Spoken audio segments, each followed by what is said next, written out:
Synonym সমার্থক বা প্রতিশব্দ, অ্যান্টোনিম বিপরীত শব্দ। এই সিনোনিম অ্যান্টোনিম এইচএসসি পরীক্ষার 11 নং কোশ্চেনে আসে। আর এই সিনোনিম অ্যান্টোনিমের আনসারের জন্য দুটি জিনিস মাথায় রাখতে হবে। Number 1 parts of speech, number 2 contextual meaning. আমরা সবাই জানি পার্টস অফ স্পিচ 8টি: noun, pronoun, adjective, verb, adverb, preposition, conjunction, interjection. এর মধ্যে সাধারণত 4টি নাউন, অ্যাডজেক্টিভ, ভার্ব, অ্যাডভার্বের সিনোনিম অ্যান্টোনিম পরিবর্তন হয়। যেমন অবজারভেশন, যার অর্থ পর্যবেক্ষণ, এর সিনোনিম হিসেবে আমরা লিখতে পারি এক্সামিনেশন অথবা মনিটরিং। অ্যান্টোনিম হিসেবে নেগলেক্ট, যার অর্থ অবহেলা অথবা ওভারসাইট। সেফ শব্দের অর্থ নিরাপদ, এর সিনোনিম আমরা লিখতে পারি সিকিউর অথবা প্রোটেক্টেড। এর অ্যান্টোনিম হিসেবে আনসেফ, যার অর্থ অনিরাপদ বা রিস্কি লিখতে পারি। ইউজ এর অর্থ ব্যবহার করা, এর সিনোনিম আমরা লিখতে পারি ইউটিলাইজ অথবা এমপ্লয়। এর অ্যান্টোনিম হিসেবে আমরা মিসইউজ, যার অর্থ অপব্যবহার অথবা ওয়েস্ট লিখতে পারি। লেটার শব্দের অর্থ পরে, এর সিনোনিম হিসেবে আমরা সাবসিকুয়েন্টলি অথবা আফটারওয়ার্ড। এর অ্যান্টোনিম হিসেবে আর্লিয়ার, যার অর্থ আগে বা পূর্বে অথবা বিফোরও লিখতে পারি। এই 4টি এক্সাম্পলের মধ্যে কোনো কমন কিছু খুঁজে পেয়েছো কি? খেয়াল করে দেখো। প্রথম এক্সাম্পল অবজারভেশন, এই শব্দটি নাউন, এর সিনোনিম এবং অ্যান্টোনিম লেখার সময় নাউন ফর্মে লেখা হয়েছে। ঠিক এরকম ভাবে সেফ শব্দটি অ্যাডজেক্টিভ, এরও সিনোনিম এবং অ্যান্টোনিম লেখার সময় অ্যাডজেক্টিভ ফর্মে লেখা হয়েছে। ঠিক তেমনি ভাবে ইউজ শব্দটি ভার্ব, এই শব্দটি যখন আমরা সিনোনিম অ্যান্টোনিম লিখেছি প্রত্যেকটি ভার্ব ফর্মে লেখা হয়েছে। আর লেটার শব্দটি অ্যাডভার্ব, আর অ্যাডভার্বেরও সিনোনিম অ্যান্টোনিম হিসেবে অ্যাডভার্ব ব্যবহার করা হয়েছে। অর্থাৎ মনে রাখবে, আমাদের যে শব্দটি দেওয়া থাকবে সেই শব্দটি যদি নাউন হয় আমাদেরকে সিনোনিম লিখতে বলুক অথবা অ্যান্টোনিম লিখতে বলুক, আমাদেরকে নাউন ফর্মে ওটার সিনোনিম অথবা অ্যান্টোনিম লিখতে হবে। আর যদি ভার্ব, অ্যাডজেক্টিভ, অ্যাডভার্ব যে কোনো ফর্মে আমাদের ওয়ার্ড দিক না কেন, ওই ফর্মে আমাদেরকে সিনোনিম এবং অ্যান্টোনিম লিখতে হবে। এই তো গেল পার্টস অফ স্পিচের কাহিনী। এখন আসো কনটেক্সচুয়াল মিনিং এ। কনটেক্সচুয়াল মিনিং বোঝার আগে তোমাদের কোশ্চেন প্যাটার্নটা একটু দেখে নাও। তোমাদের 11 নম্বর কোশ্চেন একটা প্যাসেজ থাকে, এই প্যাসেজ থেকে 10টি শব্দ বেছে নেয়, এর পাশে লেখা থাকে সিনোনিম না অ্যান্টোনিম লিখতে হবে। কখনো কি খেয়াল করে দেখেছো যে এই 10টি শব্দ আলাদাভাবে তো দিতে পারতো যে সিনোনিম অ্যান্টোনিম লেখো, কিন্তু একটা প্যাসেজ কেন দিয়েছে? এখানে আসে কনটেক্সচুয়াল মিনিং। কারণ হলো একটি শব্দের সাধারণ মিনিং এবং কনটেক্সচুয়াল মিনিং ভিন্ন ভিন্ন হতে পারে। চলো এক্সাম্পলের মাধ্যমে বিষয়টি ক্লিয়ার করি।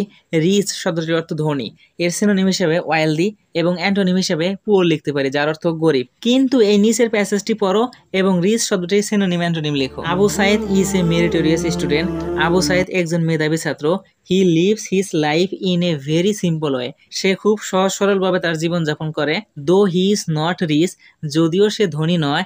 হি হ্যাজ রিচ হার্ট, তার হৃদয় মহান। এখানে রিচ শব্দটির সিনোনিম অ্যান্টোনিম লিখে দেখাও। এই রিচ শব্দটি কি অর্থ দিচ্ছে? ধনীর?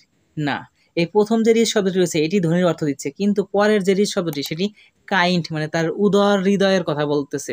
তাহলে আমরা এখানে রিচ শব্দের সিনোনিমে আমরা ওয়েলদি এবং অ্যান্টোনিমে পুয়ার লিখতে পারবো না। আমরা এখানে এই রিচ শব্দ দ্বারা কাইন্ড বোঝাচ্ছে, তাহলে আমাদের এখানে কাইন্ডের সিনোনিম এবং অ্যান্টোনিম লিখলে এই রিচ শব্দের সিনোনিম অ্যান্টোনিম হবে কনটেক্সচুয়াল মিনিং অনুযায়ী। তাহলে আমরা রিচ শব্দের সিনোনিমে লিখতে পারি কাইন্ড, জেন্টল, জেনোরিয়াস, আর অ্যান্টোনিমে লিখতে পারি আনকাইন্ড, ক্রুয়েল। এই যে এখানে আমরা রিচ শব্দটির কনটেক্সচুয়াল মিনিং অনুযায়ী সিনোনিম অ্যান্টোনিম লিখলাম, এরকম ভাবে পরীক্ষার মধ্যে এই প্যাসেজ দিবে, প্যাসেজ থেকে আমাদেরকে কনটেক্সচুয়াল মিনিং অনুযায়ী সিনোনিম অ্যান্টোনিম লিখতে হবে।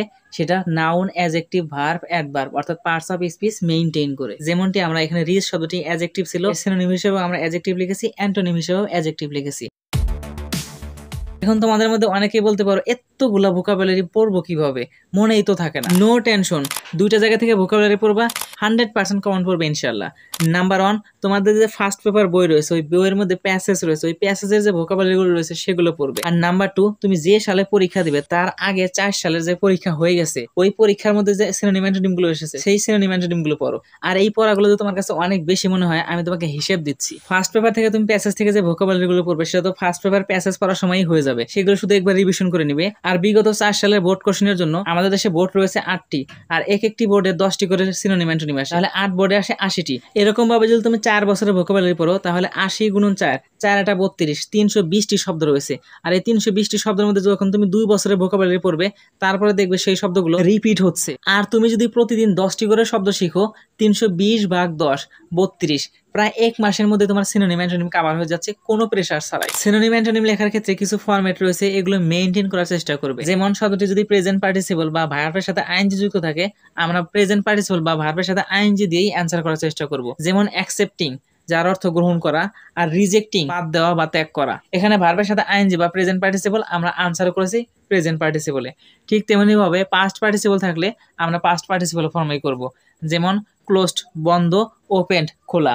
বেস ফর্মে থাকলে আমরা বেস ফর্মে লিখবো। টেক লওয়া, গিভ দেওয়া। পজিটিভ ডিগ্রিতে থাকলে আমরা পজিটিভ ডিগ্রিতে লিখবো, যেমন উইক দুর্বল, স্ট্রং শক্তিশালী।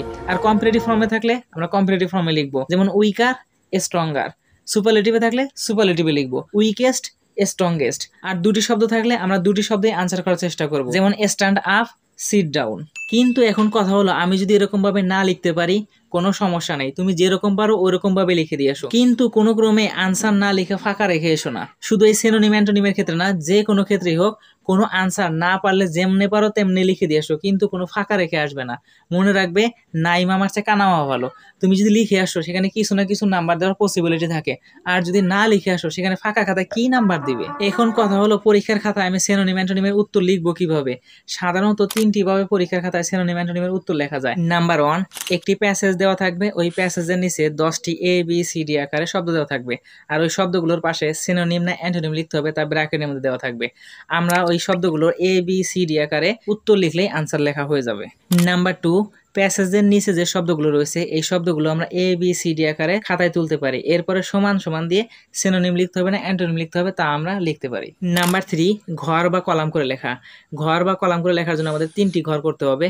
প্রথম ঘরে ওয়ার্ড, দ্বিতীয় ঘরে সিনোনিম, তৃতীয় ঘরে অ্যান্টোনিম। আর প্যাসেজের নিচে যে ওয়ার্ডগুলো রয়েছে ওই ওয়ার্ডগুলো আমরা সিরিয়ালি ABCD আকারে ওয়ার্ডের ঘরে লিখে দিব। আর এই শব্দগুলোর যেগুলো সিনোনিম লিখতে বলতেছে এগুলোর সিনোনিম আমরা সিনোনিমের ঘরে লিখবো, আর যেগুলো অ্যান্টোনিম লিখতে বলতেছে আমরা এগুলোর অ্যান্টোনিম অ্যান্টোনিমের ঘরে লিখবো। যেমন প্রথম শব্দ রয়েছে প্রোটেক্ট, যার অর্থ রক্ষা করা, এর সিনোনিম লিখতে বলেছে আমরা এর সিনোনিম লিখবো সেফ, আর অ্যান্টোনিমের ঘর ফাঁকা থাকবে। তেমনি ভাবে বি নম্বরে রয়েছে ডু, এর অর্থ করা, এর অ্যান্টোনিম লিখতে বলেছে, এর অ্যান্টোনিম হবে আনডু, আমরা অ্যান্টোনিমের ঘরে আনডু লিখলাম, আর সিনোনিমের ঘরে ফাঁকা থাকবে। অর্থাৎ যে শব্দটি সিনোনিম লিখতে বলবে আমরা সিনোনিম লিখবো, অ্যান্টোনিমের ঘর ফাঁকা থাকবে, আর যে শব্দটি অ্যান্টোনিম লিখতে বলবে আমরা অ্যান্টোনিমের ঘরে অ্যান্টোনিম লিখবো, কিন্তু সিনোনিমের ঘর ফাঁকা থাকবে। এই ছিল সিনোনিম অ্যান্টোনিমের A to Z সমস্যার সমাধান। এরপরে যদি তোমাদের কোনো সমস্যা থাকে তাহলে আমাকে কমেন্টে অথবা আমার ইনস্টাগ্রাম অ্যাকাউন্টে ডিরেক্ট মেসেজ করতে পারবে। মনোযোগ দিয়ে পড়াশোনা করিও আর নিজের খেয়াল রাখিও। আল্লাহ হাফেজ।